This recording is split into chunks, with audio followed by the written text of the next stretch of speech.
साथीहरू हेर्नुहोस् त यो हामीले प्रयोग गर्ने मास्क सबैले चिन्नुहुन्छ। हेर्नुहोस् है, आज यो किन काट्दैछ भनेर तपाईँहरू छक्क पर्नुभएको होला। छक्क नपर्नुहोस्, यो हरेक घर परिवारलाई काम लाग्ने एकदमै फाइदाजनक भिडियो मैले लिएर आएको छु। हामीले सबैले आफ्नो घरमा चामल राख्छौँ र यो चामलमा किरा पर्न नदिनको लागि यो टिप्स हेर्नुहोस्।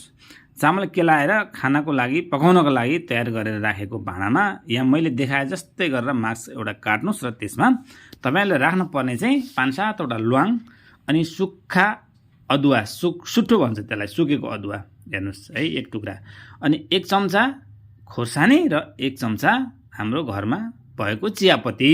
यति चिज राखेर तपाईँहरूले यसलाई बाँध्नुहोस्, गाँठो पार्नुहोस्, मजाले नफुक्ने गरी गाँठो पार्नुहोस्।